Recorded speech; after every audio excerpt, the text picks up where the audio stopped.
So I drive up to them and they go, hey, there's wolves up on that hill. And wolves in Colorado is super rare. So I'm like, okay. So I pull my binoculars out and I just see this one black flash move by because it literally had moved right as they told me where it was, and I got up to them. So I'm like, well, I can see this valley where we can kind of see them, and there's two antelope running. So I'm like, I bet you they're going to go where if I drive up this spot further up, I can see them really well. So I drive up there, pull my binoculars, and they're about 1,100 yards, and boom, there's just one jet black, ginormous wolf just sitting in the middle of this field, kind of just standing there like, what's up, boss? I'm the big man. And I mean, he is big. Dude. That's crazy. Real big. Like, he looks like a freaking full-grown deer. That's like bucket list right there. Just seeing something like that. Holy cow. Yeah, it was incredible. Oh, you got her, dude. She's down. Let's go. Dude, I just shot a deer of a lifetime. Freaking smoked him. One with nature, and if you're a believer, one with God. Definitely gets your heart pumping. Boy, you are in trouble. Fall Obsession Podcast. All right, folks, welcome back to another Fall Obsession Podcast episode driven by our friends over at the Ridge Rock Hunt Company, and we will talk more specifically about them in the sponsor segment at the end of the episode. I am Sam with Fall Obsession, your podcast host. Appreciate you guys tuning in. On here with a couple of good guys this evening, recording with me, our media production manager, Nick Powell, is back on the podcast. Welcome back, Nick. Hey, thanks. Glad to be here. Yeah, buddy. And we're also sitting here once again with Tim Berges, pro staffer from Colorado. Welcome back, Tim. Yeah, thanks, Sam. Good to be here. Yeah, happy to have you guys back on here. I know we're all kind of coming in after a end to our seasons, basically. A lot of stuff kind of concluding, and we'll probably get into a little bit of that. Seems like the time of year to be talking about that. But Tim, I'll let you kind of kick it off. I know you just had a trip up doing some elk hunting up there in Colorado. Tell us a little bit about that and kind of what you experienced up there.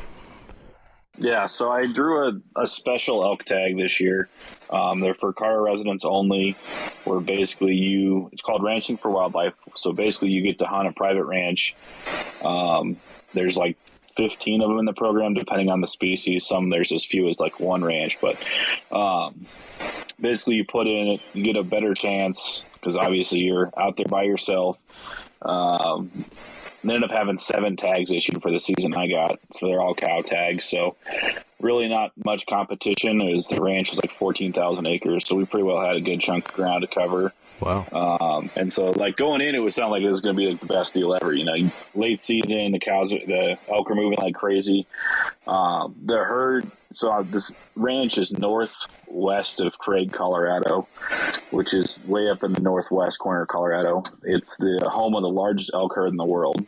It's like 100,000 animals. It's ginormous. It's crazy how many elk are up there. Wow. So you're like already in a good spot. And I've hunted up there probably like 8 times now with no real success, but usually just because of number of days out. Like when I hunted there when I was a kid, my dad would be like, we can hunt Saturday and we can hunt half a day Sunday and come home, you know, and the elk season is 10 days for a reason because they're either moving or they're not here because you're hunting big migrating herds. So if it doesn't snow, you're kind of screwed. But if it snows, you can have a really, really good time and see a lot of animals. So, as part of this, you have to get up there a day early and have like a meeting where you find out kind of how everything works, what the rules of the ranch are and all that, and sign paperwork and all that kind of junk that you do every time you do like a waiver type hunt. So I had to do that on Friday. It's kind of a mess dealing with that. So Wednesday night, my brother and he hangs out with my dad. We find out on Thursday that my brother has COVID and my dad was supposed to go with me. So my dad's like, well, I can't go, obviously. I'm like, yeah, I don't want you going, you know, whatever. So like, I love you, but I don't want to get this and bring it home and, you know, whatever. Everybody can say it's not a big deal, but sick kids is the worst thing in the world. I definitely don't want 2 sick girls at home. So yeah, for sure. That wasn't going to happen. Yeah. So I tell my wife and she's like, well, you can't take either of our cars then. So you have to find a car to take because you don't want me to take our cars, which is fair because it's kind of a mess up there. It's a long ways and stuff happens. There's elk and deer and antelope get hit by cars like every 5 minutes up there. So, there's a chance you're going to ruin your car. So my dad's like, you can take the truck. So we worked out this whole deal where he left the keys in the truck and air freshed and killed everything, set it outside. And then I went and picked it up an hour later and windows down and then air, killed it with all kinds of wipes and crap. So that was Thursday. And, I've got to get up early and head up there because I have to be up there by 4. And at this time, the road, there's 3 ways to get there from my house. The fastest way, which is about 4.5 hours, the road's closed. There's a pass near Steamboat Springs called Rabbit Ears Pass where it goes up over this mountain, and there's a bunch of it's way up high and just terrible whenever it snows. And of course it's closed because it had 27 inches of snow in 2 hours on Wednesday. It ended up with 36 inches of snow in a 2-day period. It's nuts. Well, luckily, Friday morning comes around and whatever, and I work a little bit in the morning, get off late. Something happens at home. I had to deal with a sick kid for a little bit and mess with that. End up leaving an hour and a half later than I had planned, and it was if I drove fast and the traffic was moving, taking the long way, which goes through Rifle, Colorado, which is you take I-70 way out almost to Grand Junction and drive up a back way from there. That way is I'm going to be within 5 minutes by the way the GPS works. So basically just have to not stop no matter what, just go to get there. Well, I find out when I'm stuck in traffic on the way up that the other way opens. I'm okay, well, this way is 2 hours shorter. I'll be okay.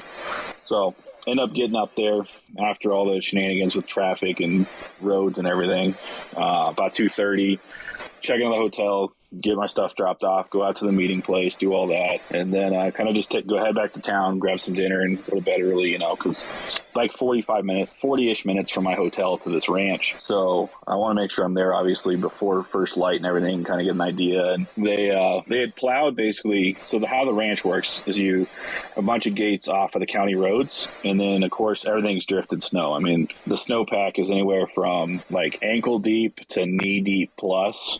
Everywhere. Wow. Anything off the road is at least ankle deep, but most likely it's probably more in the knee deep range. In that night, we're supposed to get 2 or 3 inches of snow, which is going to be great because it'll put fresh powder on the top, and you can see the new tracks and everything really good, especially on the road because the road's in good enough shape that you can drive it without too much trouble, and maybe a 4-wheel here and there, but it'll make it great to see what crossed the road and whatever. And that's how you basically hunt the elk here, is you kind of drive around and find them. And because obviously you can't hike too far with knee deep snow. Right. And it's, you're going up and down hills 1,000 feet up, 1,000 feet down to go a half mile. And, you do that once or twice, you're okay. But you do that all day long, you're dead. Yeah, that's interesting too to think about, because you think about elk traditionally. You think about elk hunting, and you think earlier September, October months and stuff like that. There's no snow on the ground. Late season, obviously, and I'm saying it because I've never really thought about it. It's a whole different ball game. So that's interesting for sure. Yeah, and I didn't even think about bringing snowshoes. Like I said, there's 7 other people that had tags. One of the guys didn't even show up, so that says something. But 2 of them, there's a guy and his son-in-law or something like that. They both brought snowshoes, and they were able to go a lot of places we weren't allowed to bring ATVs or anything like that. But you were if you drove it on the county road. But they didn't say that in the rules. The rules were not great, and so I definitely, if you're going to do one of these, call the people and ask a lot more questions than I did. I kind of went in blind, and I'll get into that a little more in a minute. But these guys brought an ATV with tracks on it. And that's what it took, because basically 2 of the county roads they didn't even plow, so they had to use that to go down the county road. Not even holy cow!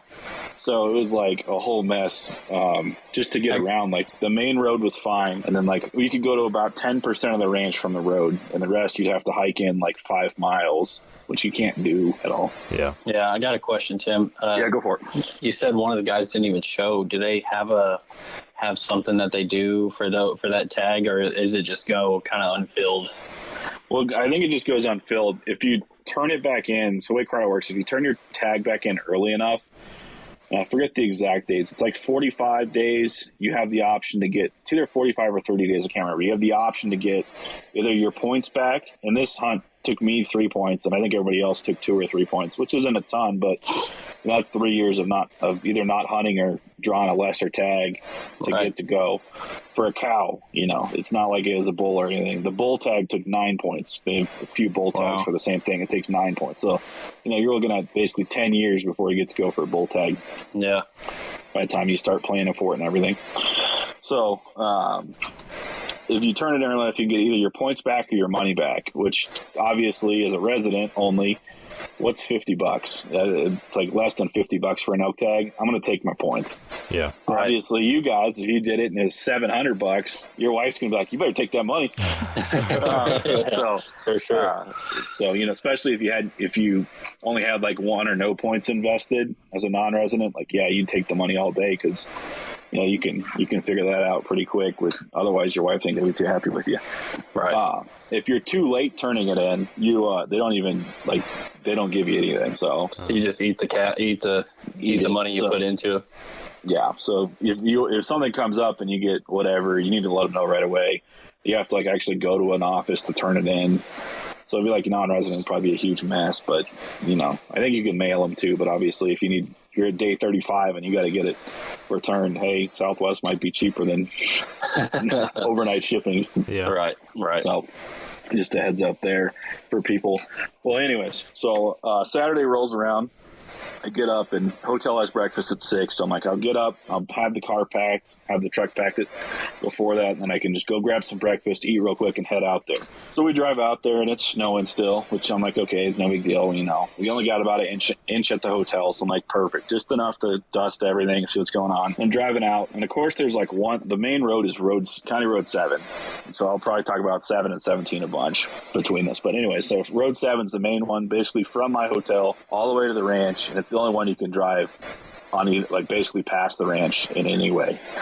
So I get on it and drive, and it's pavement for the first 10 miles, and there's 10 miles of not pavement or dirt before you get to the ranch. So I get to keep going and whatever, and I'm like, well, I'll just be the first one. And they plowed a little spot for us to drive up and meet on the day before, basically on top of this one hill where they have a impromptu shooting range set up anywhere from 300 yards to, I think the guy said the first one was 1,500 yards with steel plates. The 2 guys that did it were both PRS shooters that are the outfitter guys that run the place. So that's what they, obviously set up for them and just kind of had it there. And they cleared this hillside with a skid steer force. They said it took 15 hours or something. But at the time I was like, yeah, whatever.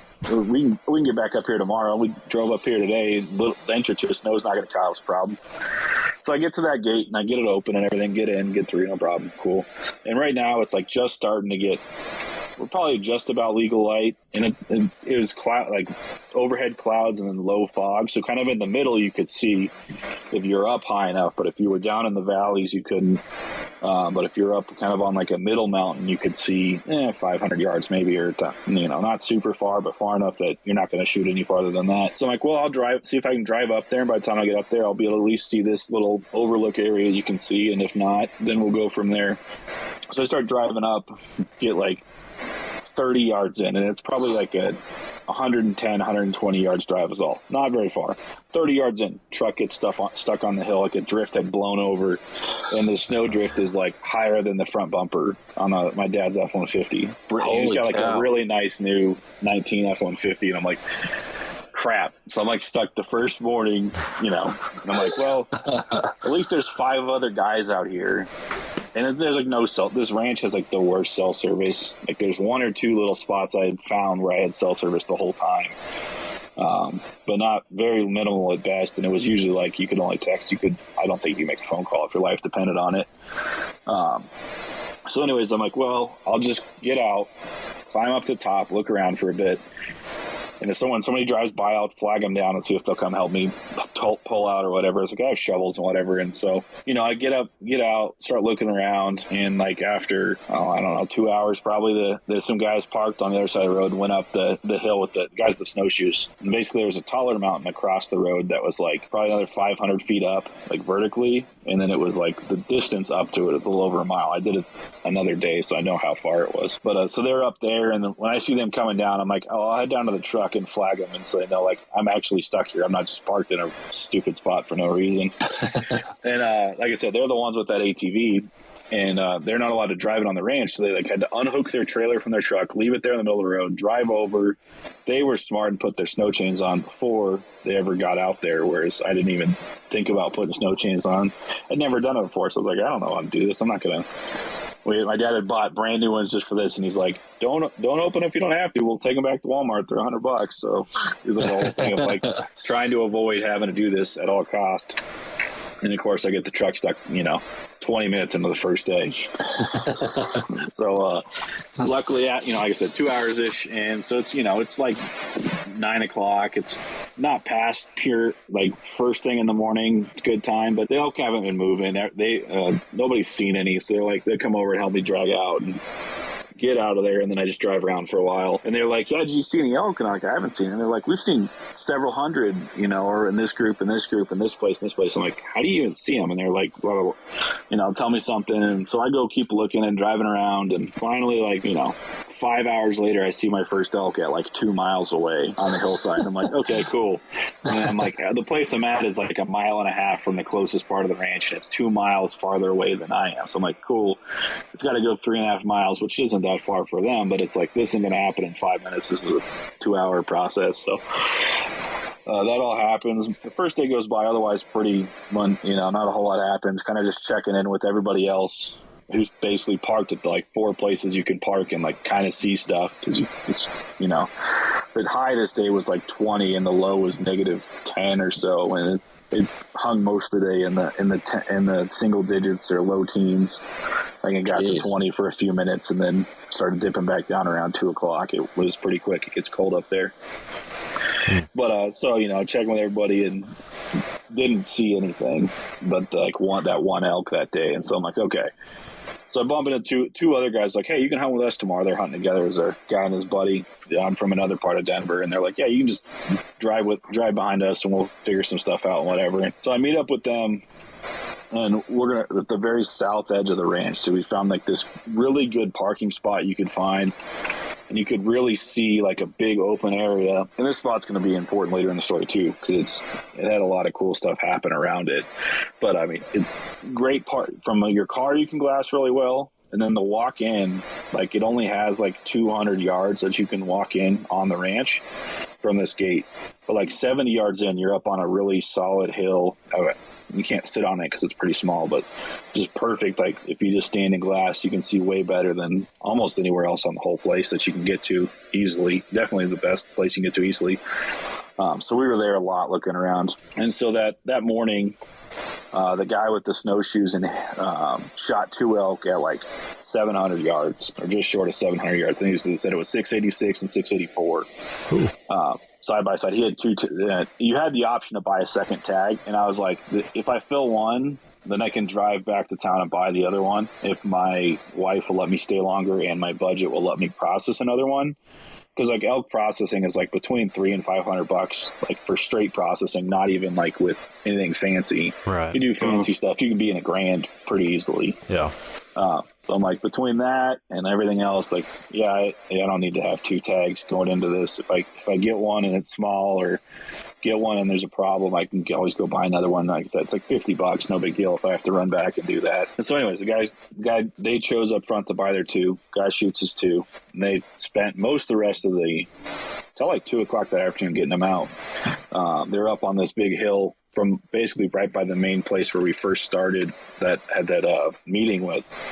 He shot it from up there actually, and then dragged him down a big hill face with a sled and up over a fence, and it was a mess. We helped him some, get him over the fence and stuff, just because they weren't super heavy. He shot pretty small cows, but it's tough when they had been dragging him down a snow face for 2 hours in a sled, and they just kept sinking in, and we were watching them for a bit, and the sled would just sink.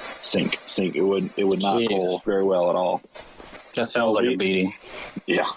So I'm like, well, that's good. It wasn't me, but I would have loved it to be me at the same time. So it's kind of like, well, it isn't me, but it also would have been the best problem to have. Yeah. So we get back to that low spot way back at the bottom after this, about 10 o'clock, and we're looking around, screwing around, and one of the guys tells the other guy, says, hey, everybody else has seen elk. I need you to find a herd of elk. And he says that to the guy, like, and then it's like, we had just been, when we drove back down there because they lost some trekking poles that ended up happening to be at that spot where we were up on that Little Hill blasting. That's where they left them. And so we walked in there and he said that to him. He's like, well, now that we found the trekking poles, you got to find some elk. And the guy looks around and not like maybe 30 seconds, probably not even that. It's like, boom. He goes, hey, look up on that hill up here. And he walks us to it. And we later mapped it to figure out exactly how far it is. It's 2.5, almost between 2.5 and 3 miles. And there's just a stream of elk, like probably 75 at least. Holy cow. This group. And we're just like, okay, well, there's some elk. And they look like freaking ants because we're, like I said, we're almost 3 miles away and they're tiny up there. But I'm like, okay, you can see as clear as day how many, there's so many up there. It looks like a freaking herd, like, like the buffalo herds you've heard about where like the whole mountainside's moving. Yeah. There's this kind of like the way the hill worked, we could see probably about like 100 vertical feet and 75 of it was covered. Wow. And just moving elk. And because it was all kind of 75 all bunched together in one really tight group. And they all moved past. And a few more came through. And so then we found a better spot to look at them from, like off the property about 1.5 miles to the east. And they're working east to west off of this really big mountain that's like between 5 and 10 miles east of the ranch. And so they're working across this mountainside. And so we go over to this spot we found where you can just absolutely just see them travel this corridor like crazy. And we'd sit there and you'd look and there'd be, oh, there's 100. There's 20. There's 50. There's 100.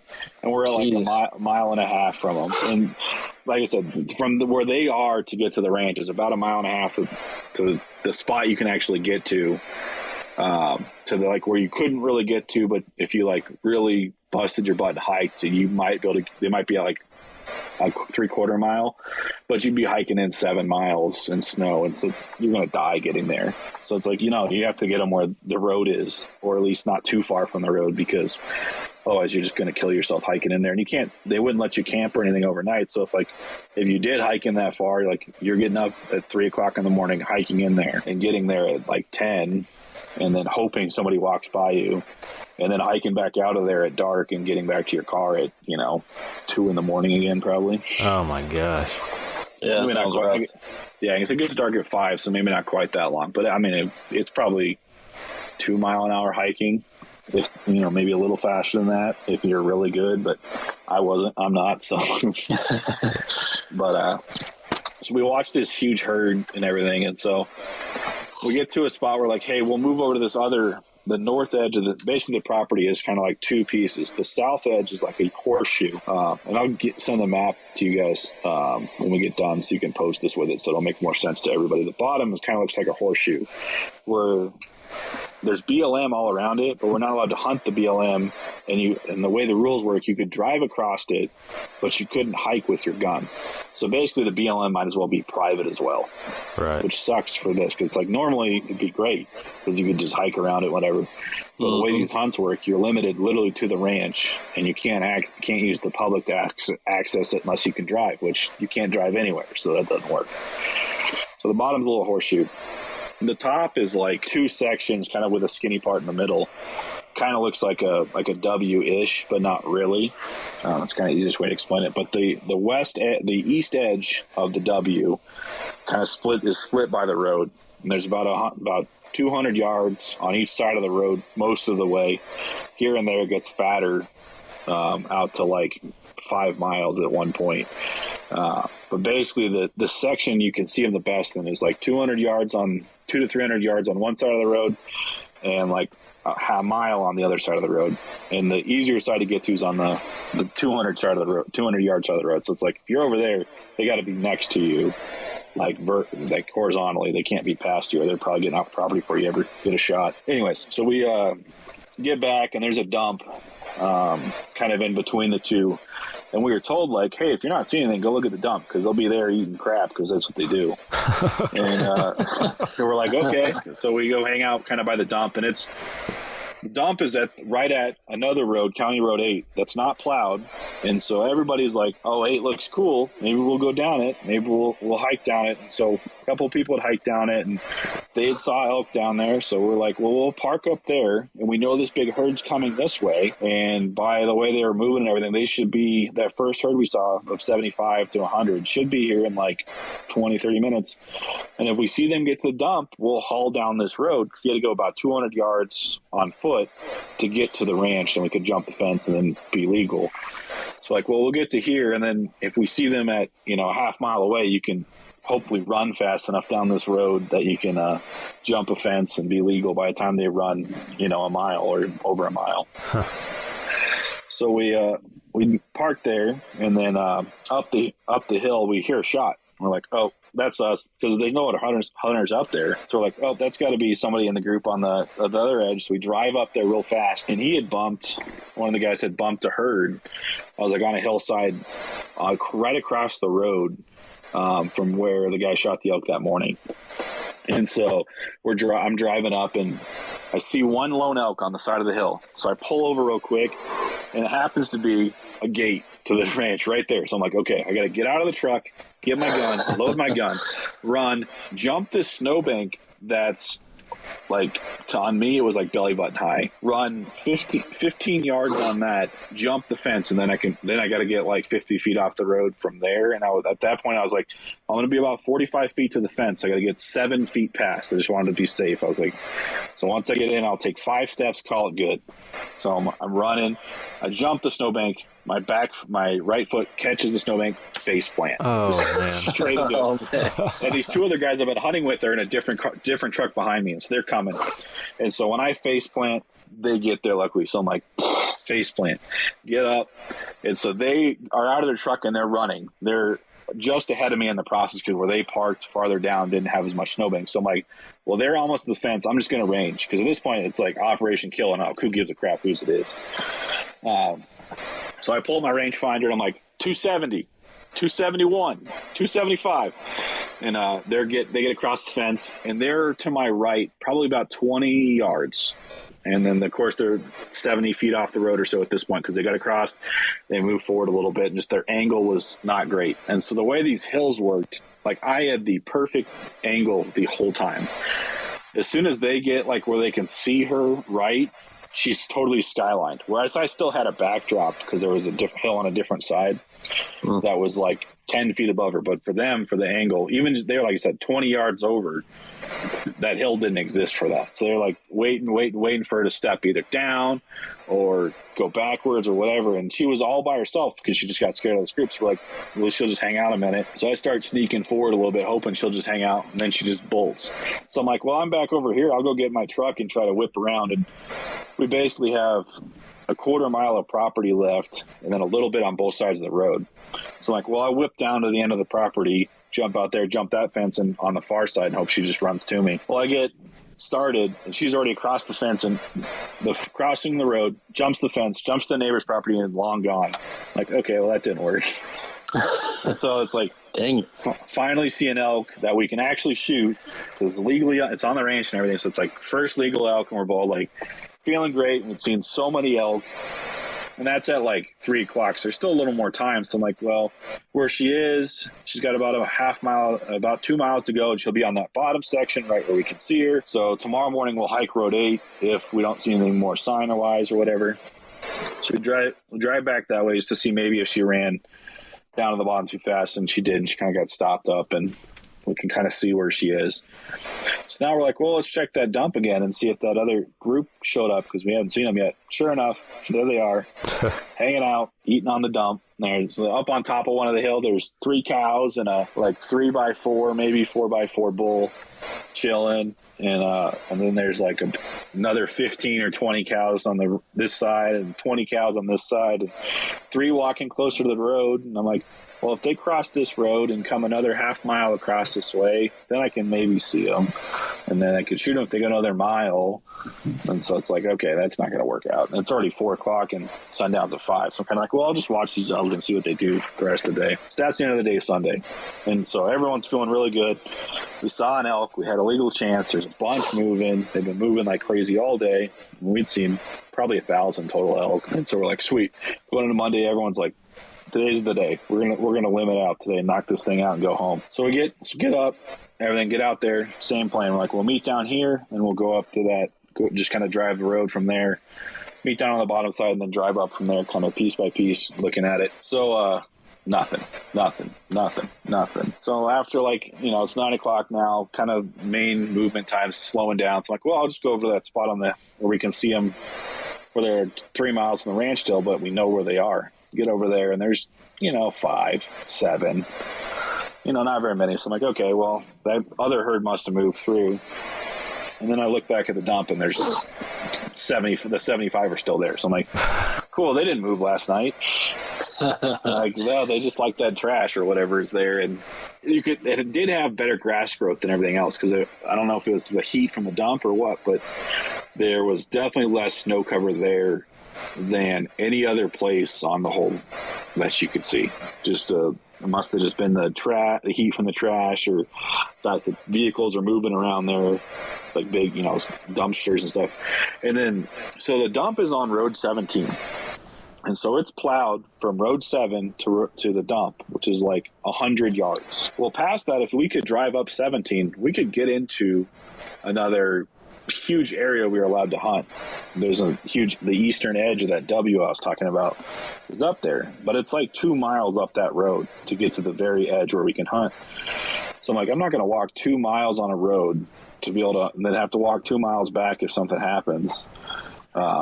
At least, because basically 2 miles gets me to the property line, and then it's another ways from there to get somewhere worth going. So the whole time we're like, oh, if only that stupid road was plowed, we'd have a whole nother 5,000 acres we could hunt or something. It was crazy. So anyways, Monday kind of goes by, and don't really no elk move where we need to be. And so everyone's kind of like, well, we saw a bunch Sunday, there's still a bunch today. Nothing's really moving. We'll have to get a little more pushy tomorrow. And the guys I was hunting with, they have to go home Tuesday at like noonish or before. Obviously they got an elk. They would have hung out till that was done. But so we're like, we gotta be a little more pushy in the morning and kind of get to a spot. And so we devised a plan where there's another road that goes up around the very north edge, and it just barely touches the property way over on the northeast corner. And so we're like, we know part of it's plowed. We're going to drive that after the first initial light, after 9 o'clock, see how far we can get, and hope that we can maybe see something way on that edge and get over there.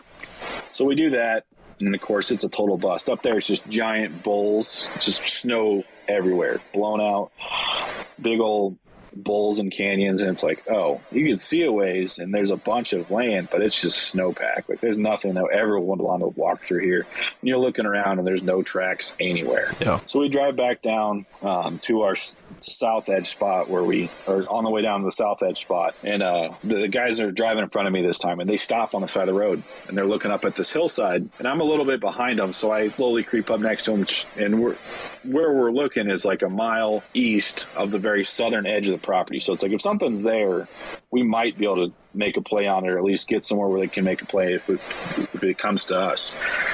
So I drive up to them, and they go, hey, there's wolves up on that hill. And wolves in Colorado is super rare. So I'm like, okay. So I pull my binoculars out, and I just see this one black flash move by, because it literally had moved right as they told me where it was, and I got up to them. So I'm like, well, I can see this valley where we can kind of see them, and there's 2 antelope running. So I'm like, I bet you they're going to go where if I drive up this spot further up, I can see them really well. So I drive up there, pull my binoculars, and they're about 1,100 yards, and boom, there's this one jet black, ginormous wolf just sitting in the middle of this field, kind of just standing there like, what's up, boss? I'm the big man. And I mean, he is big. Dude. That's crazy. Real big. Like, he looks like a freaking full-grown deer. That's like bucket list right there. Just seeing something like that. Holy cow. Yeah, it was incredible. So he's just sitting there. Then another one walks below him, not quite as jet black, but black with a little bit of white striping, walks by him, and then they go off, and then 2 more walk through. So I saw 2 for at least 3, because one of them kind of seemed like it may have circled back, but there's probably 4. And like I said, they're kind of chasing these antelope, and it was crazy. So it was like, okay, well, now we know why we're not seeing any elk today. because this is a mile from where we can hunt. Yeah. And where they're patrolling is, the main it's the southern main corridor. So it's like that spot's screwed for the rest of the trip, no matter what. Yeah. Right. And so there's like no way that's going to happen. So I'm like, okay, well, we all kind of decide, well, we need to go back up to the north side. And so we're like, one last ditch effort. We'll drive up there, hike up this little hill where you can get off the road and see a really long ways. If anything's running our way, we'll be set. Another guy's lurking. It's like 9:45, and they're like, well, we're going to leave at 11. So they're like, we got like just enough time to get up there, do this, and then they're going to bounce if we don't see any elk. We get up there, don't see any elk. And so they're like, okay, see you later, say bye. They get out of there. And so now I do a little more driving around on the north piece, see nothing's moving. Everybody else left. I don't know if it was like everyone's like kind of like, only 3 of us saw the wolves, so I don't know how everybody else, like, unless they saw another pack or something. We had seen what we thought were wolf tracks a couple different times when we hiked in places. Because, it's a coyote track that's the size of the palm of your hand or bigger isn't a coyote. Yeah. Most of them were bigger than the palm of your hand. Like that's no joke. No, for sure. So we're like, well, maybe, and we're like 30 miles from the Wyoming border. So they're just moving down from Wyoming. There's nothing weird about it or anything. It's just what it is. And so finally I'm like, well, it's 1 o'clock. I haven't seen anything. So I'm going to just park on this one spot where I can see really well, eat some lunch, hang out, and look around for a while. So I do that for an hour and a half till I get really bored. And my wife texts me like, hey, when are you coming home? And this is Tuesday. Technically season goes through Wednesday, but when I had told her that I saw a wolf and whatever, so she kind of probably figured like, hey, then she's like, well, stuff's going on here, kids, whatever. And I was like, well, okay, I'll go home. So at that point I was kind of like, well, this place is shot unless something crazy happens. And everybody else had already decided to leave. So it was like, oh, and the other thing that happened that after they left is I drove to a different spot and drove down that road 8 because people have been driving down it all. This is Tuesday morning. People have been driving down it on Tuesday. And so all morning. So I'm like, okay, I can drive down it. And I could until I tried to turn around and then I got stuck. And at this point I'm like, oh crap, because those other guys left and I don't have cell service and whatever. And then these random guys from like Black Hell's Energy or something, thank you guys, drive by in a tracked Polaris, like a UTV with tracks on it, with a little winch. And so they pull me out the first time and they're like, just keep driving, you should be good to get back out. I'm like, yeah, I'm just going out, blah, blah, blah. And they're like, if you get stuck again, we'll be back in a bit. We're just going up to this oil well that's half a mile ahead or whatever. I forget exactly what they said, but then, okay. So I start driving and I'm like, maybe 3 miles, maybe 4 miles in this road, probably about 4 miles. And I get about 200 yards and the truck high centers again. So I'm like, well, I know they're going to be back. So I'm like, I'm just going to glass a little bit here, see if I see anything. And if not, I'm just going to start digging the truck out so it's easier when they get here and have them pull me out. So they get back and they're like, we got a tow cable in the truck. We'll drive back and get that. And so I'm like, okay. So I know it's like 3 miles for them to get back to the truck and back. And they're going like maybe 8, 7 miles. So, it's going to be, I'm like, it's going to be an hour probably till they get back or close to an hour. Yeah. I'm like, okay, no big deal. And of course, 10 minutes pass. I'm like, getting a little nervous. 15 minutes pass. I'm like, I know it's going to be a while, but I'm still getting nervous the whole time. Like, I got my dad's truck stuck. I don't have cell service. I know everybody else left already. If these guys don't come back, I am going to be digging with a shovel for the rest of the day and probably longer than that because I've got to dig out of this hole and then the next hole and the next hole. And, the last mile of the road is no big deal. But I was like, I got to go two miles till I'm going to be for sure good. And so finally I see them coming back and I'm just like, yes. I put the shovel back in the truck and they pull me out and they're like, we'll just stay attached and drag you till it gets to the good part of the back of the road. I'm like, that works. I'll go real slow. I won't bump you guys, promise. Yeah. So I'm real happy that they'll pull me out. So we get driving and we're moving, 8 miles an hour, 7 miles an hour, whatever. I'm like, I don't care. I'm moving. That's great. Get back to the spot, unhook, whatever, go back, drive up to the road, tell them thanks, and then I go sit up on this hillside and sit around or whatever. So my wife texts me and I'm like, well, I got the truck stuck. I luckily got it out by some dang miracle. I know if that happens again, there's nobody coming. Like, if I get stuck somewhere else, I'm screwed. And so I've used up all my luck between seeing wolves and getting the truck unstuck today. I'm going to go home. Yeah. Something's going to happen at home if I don't, or something's going to happen to me or this truck, or, so I'm like, yeah, that'll kill me if I break the truck or whatever. So I'm like, it's time to go home. So I go back, grab all the stuff out of the hotel and check out. And, of course, it's like 5 o'clock when I finally get out of there and everything, or close to 5 o'clock. And they're like, oh, we got to charge you for the night. I'm like, fine. Like, if my kids are messed up at home, I got to get home, whatever. And luckily, for some reason, the lady felt sorry and didn't charge me for it. I don't know. That was a miracle. But you guys didn't hear that if you worked for that hotel. But it was, so it was pretty crazy. So I'm driving home, and, the whole way home, I'm like, okay, well, that was fun and whatever. And so I didn't tell my wife I was coming home, because I was like, she'll get pissed that I'm coming home early and whatever, because, that's how it goes. So she calls me at like an hour later, like, hey, how you doing? Whatever. I'm like, yeah, doing good. She's like, is that the truck? I'm like, yeah, I'm almost to Steamboat. She's like, oh, so you're coming home? I was like, yeah.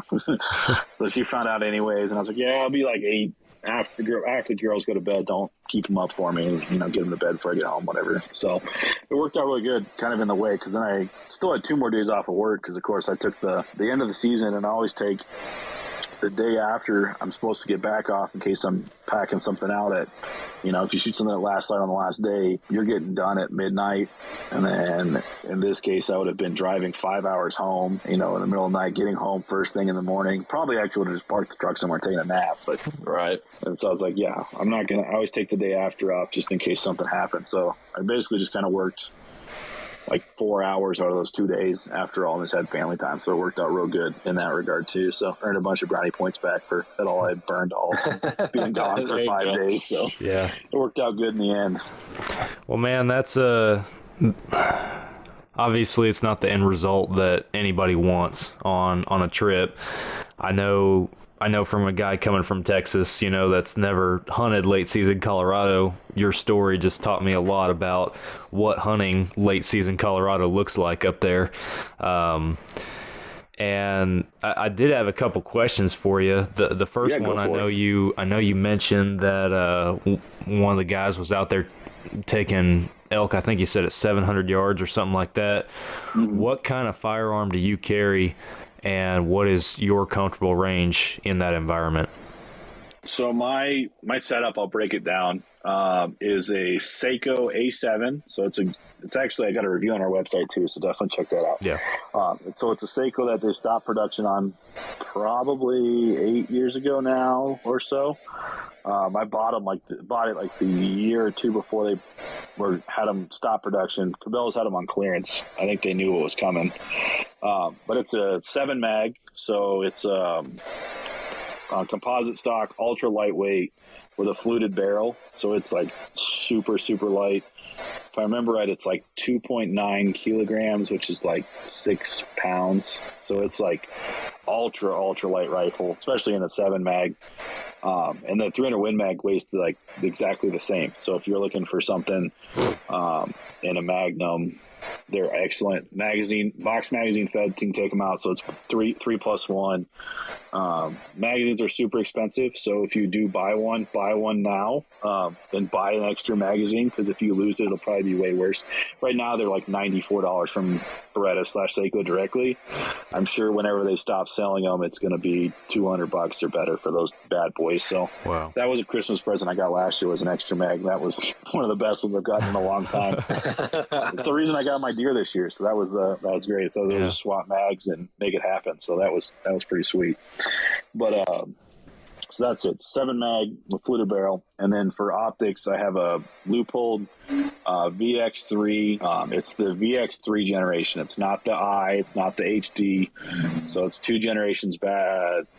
2 generations back at this point in the Leupold VX3 series. It's a 3-10 by 50 millimeter. I'm a big fan of having the bigger optical lenses because you can really get a lot more light and you can really see. Yeah. And realistically, more than like 12 power magnification, you're not going to use a whole lot for elk, deer. You might for antelope because they're pretty small, but for bigger critters, you're not going to use a whole lot more than 10. magnification, because you need to be able to see, more than just the patch of fur you want to shoot. You need to be able to see the whole animal and kind of what's behind it and everything. So it's really like a 10 power. And also then it's the same power as my binoculars. So it's really nice to be able to like go from one to the other, and, the zoom looks the same. So there's not like, like my brother has a 20, I think it's 15 or 20 power scope on his rifle top end. And so I think it's 18. But anyways, when he zooms it in, he's way ahead of his binoculars that are 10s or 12s. Yeah. So it looks way different and everything. So that's one thing I definitely at least think about, is how much can you really vary that and make sure you see the same thing. Yeah. And so my range, I would say, is probably like ideal conditions. So no wind, or at least very minimal wind, probably 500 with that rifle for elk and deer and everything. It's got plenty of power at that point, so I'm not worried about that. I shoot the Hornady ELDX 162 grains, and they're freaking lightning in a bottle. They fly really well. They're excellent. Yeah. My drop chart's great to deal with. So I'm on at 200, like 2 inches high at 100. I think 5, if I remember, it's 39 down, or it'll drop 39. So it's like back in the, just above the back hold to get the bottom of the heart. So it's not bad at all. Yeah. At 500. And then, let's see, that's that pretty much my whole rig. And then I've got a really nice custom sling that I have for it. Awesome. Well, good deal, man. Sounds good. Last question I got. I know you mentioned a couple times the cell service being poor out there, and then obviously a concern at the end that played a part in your decision going home. You're the last one out there. If something happens, you're kind of screwed at that point. Do you carry any kind of satellite device or anything like that in the event of an emergency? So I haven't before. It's definitely on my, I need to buy this and be done with it list. Knowing how my life is going to work this year and how I'm not going to get to go hunting a whole lot, I'm not going to worry about it this year. Right. But definitely, when I go up there next, in 23 or 24, I will have one. I'm sure I'll hunt up in that area again. I love doing it. It's just this beautiful open sage flats. So it's peaks and valleys and sage for miles, and you can see so far. I mean, you can see 5 miles regularly, no problem. So it's definitely a different kind of beauty that a lot of people don't think is beautiful. It's this, sage flat seas. And I would definitely say that it's either loved or hate. If you like that kind of hunting, you can, you're definitely going to have good glass, because you're glassing. I was picking out elk, being able to tell, is that maybe not a legal bull, but is that bull got at least probably 3 or 4 points, or is it a spike at, a mile and a half? With my binoculars, I've got the Swarovski EL 1042s, and the other guys were able to tell that's a bull. And I was like, okay, that's a bull with at least 3 points at that distance, Nice. which is pretty nuts. At a mile and a half, then I will tell that with binoculars, not even your spotting scope. And so, no, for this hunt, it obviously didn't matter, but it was still fun to look at, because when you get to see thousands of elk at a time, that's pretty amazing experience, regardless of all of it. So, for sure. Yeah, the reason I asked that question is, again, I don't like turning our casual conversations into ads or anything, but we did just partner with a satellite communication device company as a affiliate for us for 22, Zoleo. They've mainly had a market up till now for kind of just general hikers and outdoorsmen, and folks that are out there in those kind of environments. Hadn't had a whole lot of major publicity in the hunting market yet, I feel like, and we're trying to help them get a little traction in that area. Got a couple guys using their products right now. Been pretty happy with them so far.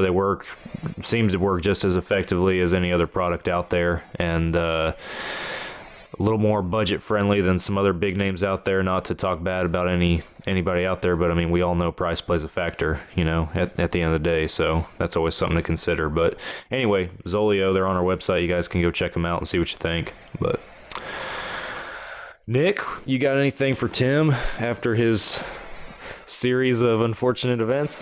No, that it sounds oddly familiar. Like it sounds a lot like my season. Just like I was gonna say, nothing really worked out. Wait until the last minute, but at least you got some cool experiences out of it. So Yeah, I know it seems like there's a bunch of us who are kind of in that boat. The season was either packed with challenges or a bit of a learning experience, or a little bit of both. And Nick, Yep.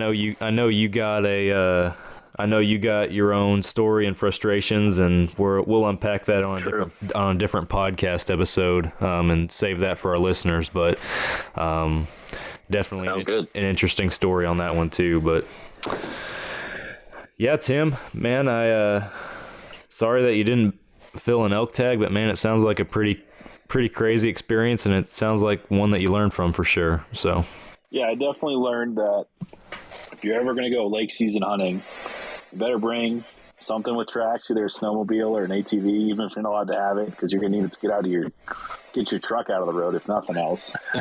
And you better bring snowshoes. Better have like 5 guys on standby to come dig your truck out.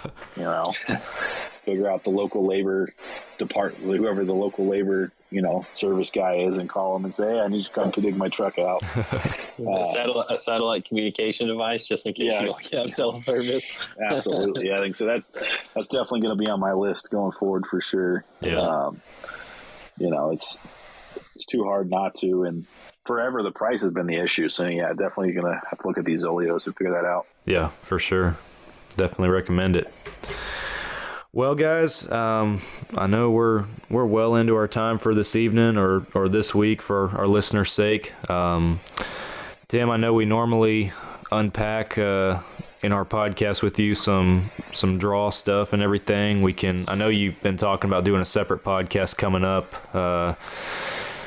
A little bit as we get farther into the year and closer to that time, to talk about some of that stuff, and we can certainly unpack all that then if you want, and get into all that, unless you got anything brief to mention. Yeah, I guess the only brief thing would be, if you want to hunt turkeys in Colorado, the deadline is February 1st at 8 o'clock Mountain Time. So we're coming up on, I think that's a week away whenever this podcast drops or less. So yeah, definitely keep that in mind. And then I still don't have the big game book out yet. I think it's going to be mid-February. So whenever that happens, we'll figure that out. Yeah. Early March, we'll get back on here and have a long chat about all the fun stuff. Oh, yeah, that'll be good. For sure, guys. Yeah. I'll be on that one too, because I'm going to try and make it out there this year. So you should. Hey, we'll see. We'll see if you guys can make it up with me. I think it's going to be a little bit harder to draw tags up by my farm this year, unfortunately. So we'll see what happens. I know this year I'm probably not going to get anything, because that's the way it works. That's true, especially for me. Well, Tim, thanks for joining us and sharing your story with us today. Really appreciate it. And Nick and I will catch up with you again after that big game book drops, like you said, and we'll dive into all that. We'll make it a plan. Sounds good. Guys, thank y'all for listening to another Fall Obsession podcast episode. If you guys have not already, hit that follow and subscribe button on whatever podcast platform you're listening on. We're on all major podcast platforms, as well as our website, fallobsession.com, and our YouTube channel.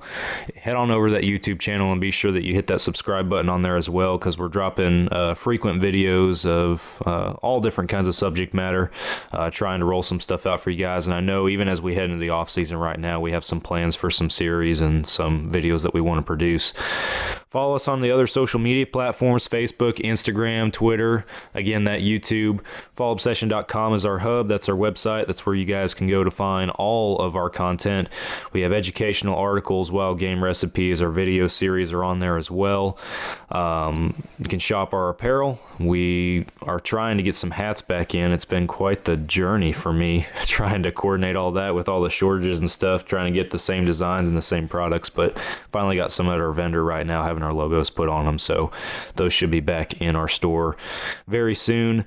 fallobsession.com/podcast is where you can listen to our podcast on our website, and also where you can provide us feedback. And right now, I believe this is episode 89.